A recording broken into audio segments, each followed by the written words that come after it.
Our guest is Colonel Ted Spain. He's a retired Army man, and he is also an inductee into the U.S. Army Officer Candidate School Hall of Fame, as well as the U.S. Army Military Police Regimental Hall of Fame. And before joining the Army, he was a police officer in Greenville, North Carolina. Colonel Spain, welcome to today's Issues. Thank you very much for having me, sir. I appreciate it. Appreciate it, Colonel Spain. I'm Tim here with Jim on AFR. We appreciate it. Your book that you've co-written is called Breaking Iraq. Breaking Iraq. First of all, before we get into the contents of this book, would you, again, Jim alluded to some of your background here, but tell our listeners what your role has been in the United States Army and then what it was in Iraq. Well, sir, I was the 18th Military Police Brigade commander during the ground war in the first year of the occupation in Iraq. Part of 5th Corps, the Army headquarters. Most people don't realize that the senior Army headquarters came out of Germany for the invasion. So we deployed from Germany to Kuwait, did our final planning in Kuwait, and then when the president told us to go, we entered Iraq. What year was that? 2003, March of 2003. We just had the 10th anniversary of the invasion just a few months ago. In fact, the book was released the same day as the 10th anniversary, which was 19 March. What was the mission as it was explained to the Army and to our armed services in terms of Iraq? Well, the mission at the time, hindsight's always 20/20. Of course, that's the advantage you have when you write a book 10 years later. You know a lot that you didn't know. But at the time, the mission that we were given, of course, was to expel Saddam Hussein. But we absolutely were convinced there were weapons of mass destruction. I sat personally in top-secret briefings that showed locations of chemical weapons labs. Now, 10 years later, you can ask me where they were. I certainly don't know, but every commander and every one of us that entered that I know of was absolutely convinced we were going to be hit with chemical weapons during the ground war. Yeah, that was I guess, one of the oddest situations in current war. Is that, the American people were told by people like yourself and others, General Powell, I remember he went before the United Nations, that we were going because Iraq had weapons of mass destruction. And then when we couldn't find them, it begged the question, our intelligence this poor that we can't even keep up with where they move them to, and we're sending our troops in there. Yeah. Do you have any guess at all what happened to us? At the time when I first retired, I used to say that I personally believed that they didn't exist at the level that we were told or that we believed. It was faulty intelligence. I originally thought that some of the mobile labs did not have, this is not inside information, I do not know, but I thought at the time some of those chemical weapons had been moved into Syria. Now, in light of what you've seen recently in Syria and the allegations that chemical weapons have been used in Syria, now I'm wondering if, in fact, there wasn't something that was moved in, but I simply do not know. But Gotcha. I don't think, I'm not sure Saddam knew. I've read a lot and seen a lot, and, of course, a lot of his people have been interrogated over the years. I think he thought it was in his best interest for Iran to believe that he had that. You know what happened in Iran, Iraq in the 80s, and it was just in his best interest, I believe. He used them. He had them, obviously, in the 80s. He used them against his own people. Yeah. Breaking Iraq. The name of your book. Yes, sir. The 10 Mistakes That Broke Iraq. And we're talking with Colonel Ted Spain today on today's Issues. I'm Jim alongside Tim. Colonel, one of the things that you feel like is that Iraq is not ready for America, for our troops and our military to pull out from there because it's still on a very fragile infrastructure. Oh, absolutely. Today, 10 years later, just look at what's going on. Look at the month of July. And July was the deadliest month that they've had in Iraq in 5 years. The violence in Iraq peaked around 2006 and 2007. But just this past month, over 1,000 were killed and over 2,000 were wounded. And there's so many similarities between Iraq and Egypt and Syria and a lot of what's going on, and it does involve being included in the government. The problem all along in Iraq is the Sunnis have not felt like they've been included in the government. Look what's happening right now in Syria and what's happening right now in Egypt. It's a lot of similarities.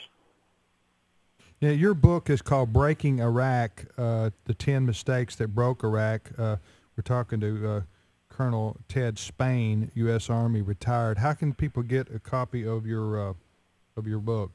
So the books are in Barnes & Nobles. In some Books A Million, they can order them online on barnesandnoble.com or booksamillion.com. Is this basically about the book about mistakes that we've made along the way that you think shouldn't have been made, or go ahead. No, sir, it's stuff that I personally was involved in. Some of those mistakes, I share a lot of the blame, and I talk about a lot of the blame, and I deserve a lot of the blame in the book. The original plan called for the Battle of Baghdad was going to last around 2 to 3 months. It was going to be an encirclement. We were essentially going to choke off the city. At the time, and as I said earlier, hindsight is always 20/20. Mm-hmm. At the time, I thought during the Battle of Baghdad I would have enough time to plan for how I was going to stand up the Iraqi police based on their reaction. Of course, Baghdad fell a lot sooner than what the plan called for. But my 10 mistakes, because of my position there, and since I was responsible for standing up the Iraqi police, and I originally opened the now infamous Abu Ghraib prison, fortunately handed it over later to the now infamous General Karpinski. But the 10 mistakes I focus on in the book is related to is trying to establish the rule of law. I just recently did a presentation up in Washington, D.C., because the government now has accepted and they understand that establishing a rule of law after occupying a country is a critical part. We didn't understand that at the time. And the mistakes involved with some of the poor leadership, General Sanchez is a perfect example. I've already mentioned General Karpinski. Got a chapter on each of them in there. Talk about Bernie Carrot, former New York City police chief. He was recently released from federal prison, but some of the things he was involved in. Poor mix of the senior civilian leadership, the military leadership, and I even have a chapter where I talk about the so-called coalition of the willing and really what that was really about dealing with our allies, who were really in a different war than we were. What was that about?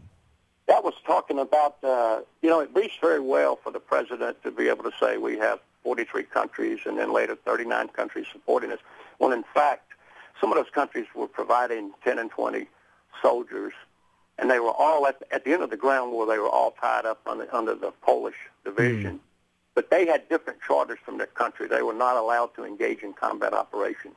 I lost 13 soldiers in Iraq, and 3 of them were involved in that area down in the Polish division, and I talk about all of that in the book.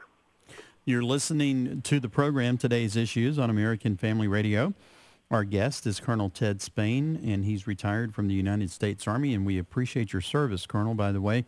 We don't want to get too far away without thanking you for that, because we can tell that you've spent a lot of time defending your men and also defending our freedoms, and we're grateful for that. The book we're talking about is Breaking Iraq, the 10 Mistakes That Broke Iraq, and you say a lot of these were your mistakes and you accept responsibility for them. But one of the things that you talk about is that what is going on in Iraq is about to explode, and you lay out the groundwork that Egypt could be next?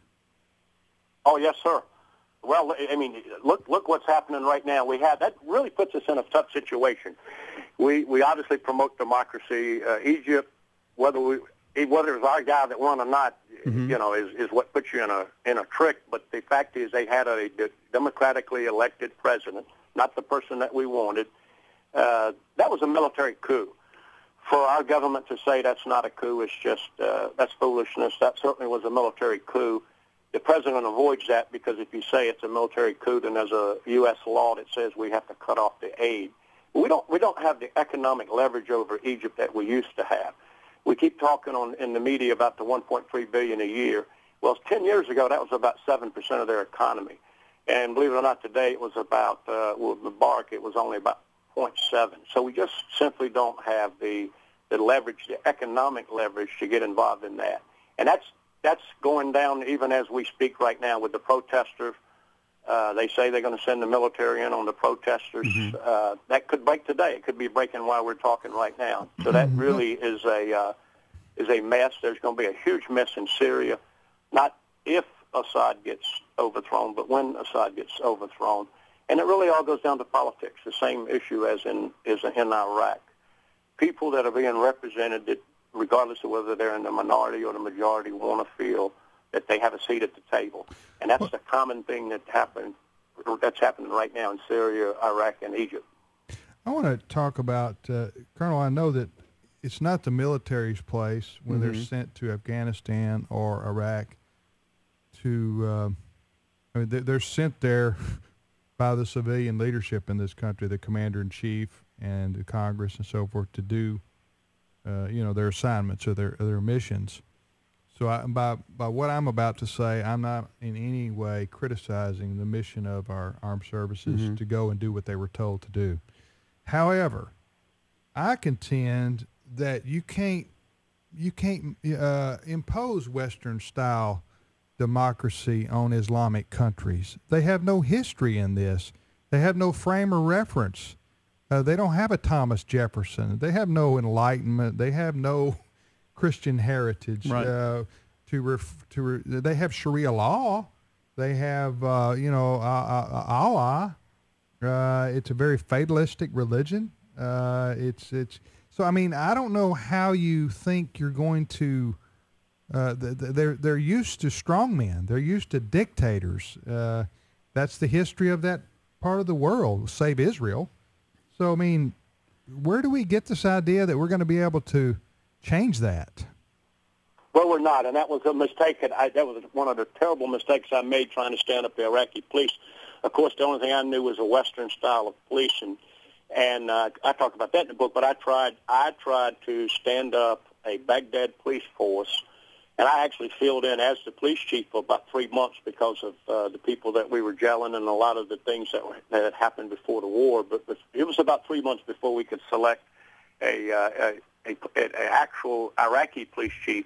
And I made terrible mistakes, from uniforms to even the differences in how they patrolled, how they policed. The corruption was absolutely, that is their way of life. You had to pay off the police. My own Iraqi police were setting up checkpoints and shaking down people. And that is just something that we just do not understand here in the United States.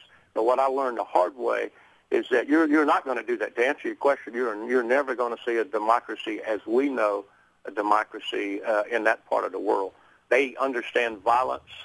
Unfortunately, just right after we took Baghdad, one of the first police stations I walked in, and a senior Iraqi came in, and he was trying to explain to me, he spoke perfect English, and he was telling me, you have to use force on us. That's all we understand is force. And, of course, we're just not going to do that. Yeah. So you understand it now. You've seen it firsthand. I'm just a average guy over here. I understand it, but I guess some of our political leaders think that they must say that there's hope for change. Otherwise, the American people would say it's not worth sending our troops over there, to Iraq and Afghanistan. Right. Even though I can tell you right now, they're not going to change unless their religion changes, and their religion's not going to change. So, I don't know. It's like where do you fall? Do you think we need to be still staying over there, or what exactly? Well, no, sir. I think, though, and this is so easy to sit here and say, but if you virtually every president, as far back as I can remember, whether they were Democrat or Republican, would tell you that the toughest decision they ever made was sending soldiers into harm's way. I talk in the book about Sheila Jackson Lee, a congresswoman from Texas. She asked me if I agreed with the president's decision to invade Iraq. And I just looked at her. I said, ma'am, I am 30 minutes away from headline news if I say the wrong thing to you right now. I said, you just want to get on Meet the Press and tell the people about your visit to Iraq and how you met this colonel that disagreed with the president's decision. I said, now I know I've been in Baghdad for a year, but unless y'all changed the law since we've been over here, politicians tell soldiers when to go to war, politicians tell soldiers to come home. I said, I'm just a soldier. I said, you're a politician. And she asked me, she said, what do you want me to tell the American people? I said, I want you to tell the American, first of all, you haven't seen Iraq. I said, you've been on the ground about 24 hours. I said, I had to come inside the green zone to meet with you, but you're going to be on TV next week telling about your visit to Iraq. I said, tell them you want to stay with me for 7 days. Go where I go for just 7 days, and you'll see Iraq, and you'll see what these brave men and women are doing. And even though my book talks about mistakes, what it comes out very clear in that book, let me tell you what's not a mistake, and that's the American soldier. Those soldiers over there believed with all their heart in what we were doing, and we owe it to them. We owe it to their families and their mothers and their fathers to not send them into harm's way until we have the political will to stand and see something through. Americans are very impatient. Think about it. We still have troops in Germany. We still have troops in Japan. But we want everything, and we want it quick. It doesn't work that way.